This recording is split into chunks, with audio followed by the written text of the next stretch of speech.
तो प्रिय छात्रों, 10th क्लास के जितने भी स्टूडेंट हैं उनके लिए ये पेपर लेकर आया हूँ मैं, सेट बी का सॉल्यूशन, जो 31 मार्च 2022 को आपका 10th क्लास का सोशल साइंस का जो पेपर हुआ है, तो उसका ये सेट बी है। और सेट बी का जो पार्ट 2 है उसको पता ही आपको, जो ऑब्जेक्टिव टाइप क्वेश्चन आते हैं, इनके ऑप्शन टाइप जो क्वेश्चन है 40 है, वो देख लीजिए आपके कितने ठीक हैं, और तो आपको पता चल जाएगा आपके कितने नंबर 40 में से आए हैं। और चैनल के साथ बने रहिएगा, चैनल को कर दीजिएगा सब्सक्राइब, ताकि आने वाली वीडियो आपको टाइम टू टाइम मिलती रहे। तो पहला जो क्वेश्चन आपका आया हुआ है उसका राइट आंसर देखें क्या है। वियना कांग्रेस सम्मेलन किस वर्ष हुआ था? तो इसका राइट आंसर हो जाएगा 1815। क्वेश्चन आपका दूसरा है, भारत का पहला साप्ताहिक समाचार पत्र कौन था? तो ये बंगाल गजट, इसका राइट आंसर हो जाएगा। अगला क्वेश्चन आपका आया हुआ है कि पूना एक्ट किसके मध्य हुआ था? डॉक्टर BR अम्बेडकर और महात्मा गांधी के मध्य हुआ था। ऑप्शन सी इसका राइट आंसर हो जाएगा। अगला क्वेश्चन है आपका, गुलामगिरी पुस्तक के लेखक कौन है? ज्योतिबा फुले, इसका राइट आंसर हो जाएगा।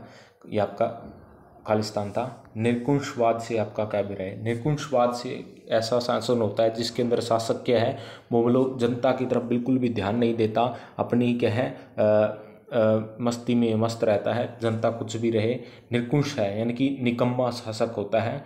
तो इस प्रकार की जो शासन व्यवस्था होती है उसे निरंकुशवाद कहते हैं। और अगला क्वेश्चन है आपका, निम्नलिखित में से किस राष्ट्र में बहुसंख्यावाद का अनुसरण किया जाता है? तो ये आपका भारत के अंदर आ जाएगा, यानी कि बहुसंख्यावाद। उसके बाद में अगला क्वेश्चन शायद जो आपका आया है कि बेल्जियम में कितने प्रतिशत लोग द्वारा डच भाषा बोली जाती है? तो आपका 59% है। अगला क्वेश्चन जो है आपका वो है, भारतीय संविधान द्वारा हिंदी भाषा को कैसा दर्जा प्रदान किया गया है? तो जो है आपका राष्ट्रीय भाषा है, हिंदी हमारी राष्ट्रीय भाषा है। ये तो आपको पता ही, नॉर्मल सा क्वेश्चन था। अगला क्वेश्चन आपका क्वेश्चन नंबर 9, निम्नलिखित में से कौन सा विषय संघ सूची का नहीं है? तो कृषि जो है वो संघ सूची का नहीं है, राज्य सूची का विषय है। बाकी विदेशी मामले, बैंकिंग और मुद्रा आपका यह संघ सूची है, लेकिन कृषि इसका राइट आंसर हो जाएगा। अगला क्वेश्चन आपका, भारत में महिलाओं के लिए शासन के कौन से स्तर पर सीटें आरक्षित की गई है? तो स्थानीय सरकारी निकाय, इसका राइट आंसर हो जाएगा। अगला क्वेश्चन है कि भारतीय जनता पार्टी की स्थापना कब हुई? तो 1980, इसका राइट आंसर हो जाएगा option A. Question number 12, Shiv Sena किस राज्य का राजनीतिक दल है? तो महाराष्ट्र में आपको पता होगा कि शिवसेना की जो सरकार है अब वर्तमान में है, तो शिवसेना जो है महाराष्ट्र के अंदर है। उस दल को क्या कहते हैं जिस लोकसभा में 6% मत और 4 सीटें प्राप्त हुई है? तो उसे क्या कहते हैं? ऐसे को गठबंधन दल कहते हैं। और उसके बाद में अगला क्वेश्चन आपका जो है, एक प्रजातांत्रिक सरकार किसके प्रति उत्तरदायी होती है? तो वो जनता के प्रति उत्तरदायी होती है। डेमोक्रेटिक यानी कि लोकतंत्र, यानी कि क्योंकि जनता के द्वारा चुनी सरकार को लोकतांत्रिक सरकार है, प्रजातांत्रिक सरकार कहते हैं। एक दल को छोड़कर दूसरे दल में चले जाना क्या कहलाता है? दल बदल कहलाता है। यानी कि जैसे कि बीजेपी दल का कोई व्यक्ति अगर वो इसमें चला जाए, आम आदमी पार्टी में चला जाए या कांग्रेस में चला जाए, तो उसे दल बदल कहेंगे। उसके बाद में अगला क्वेश्चन है कि लोकतंत्र व्यवस्था बाकी सभी शासन व्यवस्थाओं से बेहतर है? सत्य है, क्योंकि लोकतंत्र के अंदर क्या होता है? लोगों का शासन होता है, यानी कि लोगों का काफ़ी हद तक भागीदारी होती है, तो ये सत्य आ जाएगा इसका। अगला क्वेश्चन नंबर 17, चुनाव लड़ने और सरकार में सत्ता संभालने के लिए एकजुट होने वाले लोगों के समूह को क्या कहते हैं? राजनीतिक दल कहते हैं, इसका राइट आंसर हो जाएगा। क्वेश्चन नंबर 18, स्थानीय स्वशासन की इकाइयों का कार्यकाल वर्ष होता है? तो ये 5 वर्ष होता है। गृह युद्ध का क्या अर्थ है? इनकी गृह युद्ध का अर्थ है कि एक देश के अंदर ही विद्रोह हो जाए, यानी कि दूसरा देश इसमें शामिल होता है कि उसके खुद के देश के अंदर ही युद्ध छिड़ जाता है, यानी कि उस देश के राज्य के लोग आपस में लड़ने लग जाते हैं, तो इसे गृह युद्ध कहते हैं। और अगला आपका जो है ग्राम पंचायत का सदस्य बनने के लिए न्यूनतम आयु कितनी होनी चाहिए? तो 21 वर्ष होनी चाहिए, इसका राइट आंसर है 21 वर्ष। ग्राम पंचायत, ये ध्यान दीजिए, ग्राम पंचायत का सदस्य बनने के लिए, यानी कि मेंबर बनने के लिए, गांव में मेंबर होते हैं तो वो बनने के लिए आपकी 21 वर्ष होनी चाहिए। ज्वारीय ऊर्जा किस प्रकार का संसाधन है? तो ज्वारीय ऊर्जा आपको नवीकरणीय संसाधन है भाई, क्योंकि इसका बार बार आप प्रयोग कर सकते हैं। एक बार प्रयोग करने में ये एनर्जी के वेस्ट नहीं होती, बार बार इसका यूज कर सकते हैं। अगला क्वेश्चन है, भारत में उत्तरी मैदान किस प्रकार की मुद्रा है? तो जलोढ़ मृदा, यानी कि हरियाणा पंजाब राजस्थान में जो आपकी जलोढ़ मृदा पाई जाती है, मृदा पाई जाती है। अगला क्वेश्चन है, भारत में कुल स्थलीय क्षेत्र का कितना प्रतिशत भाग मैदानी है? तो आपका 43% है। अगला क्वेश्चन आपका आया हुआ है क्वेश्चन नंबर 24, निम्नलिखित में से कौन सा राज्य सीढ़ीनुमा कृषि की जाती है? तो हिमाचल प्रदेश के अंदर की जाती है। अगला क्वेश्चन है कि भारत में कौन सा क्षेत्र गेहूं का उत्पादन सबसे ज़्यादा करता है?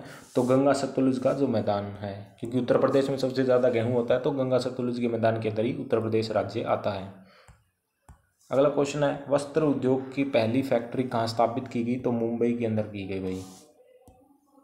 अगला क्वेश्चन आपका है क्वेश्चन नंबर 29, भारत के किस क्षेत्र को सर्वाधिक लोहा इस्पात उद्योग स्थापित किए गए हैं? तो छोटा नागपुर का पठार, ये आपका आता है झारखंड छत्तीसगढ़ का जो एरिया।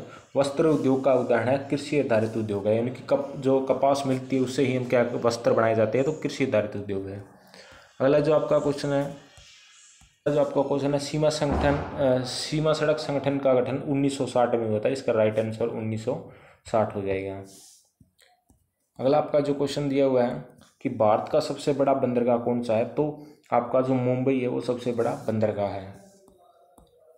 अगला क्वेश्चन आपका, परिवहन का सबसे तीव्र माध्यम कौन सा है? तो वायु परिवहन, यानी कि सबसे तेज गति से अगर आप पहुंच सकते हैं जहाज के द्वारा, आप 1 घंटे में हज़ारों किलोमीटर की दूरी तय कर सकते हैं।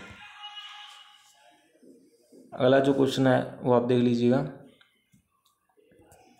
तो अगला जो क्वेश्चन नंबर 32, जंगलों को काटकर व जलाकर कृषि करना क्या कहलाता है? झूम कृषि कहलाता है। परिवहन का सबसे सस्ता माध्यम कौन सा है? तो सड़क परिवहन है।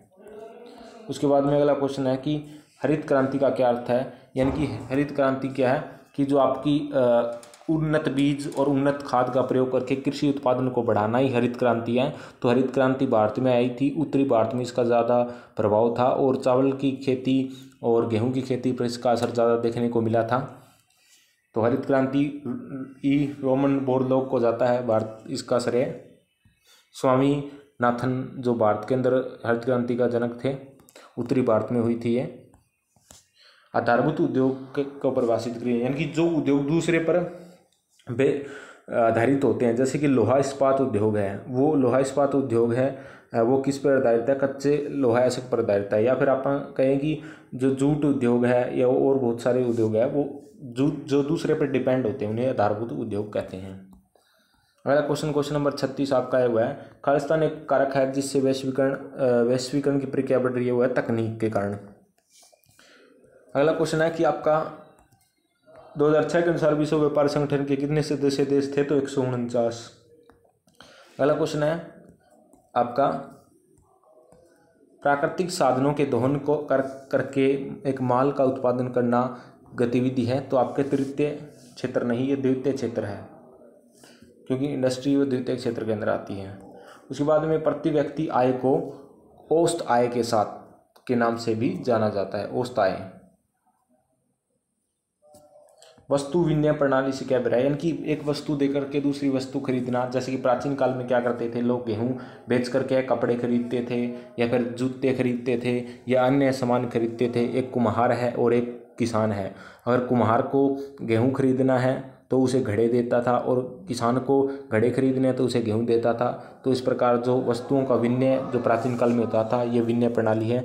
और तो ये आपका वीडियो यहीं लेक्चर खत्म होता है और चैनल के साथ बने रहिएगा। धन्यवाद।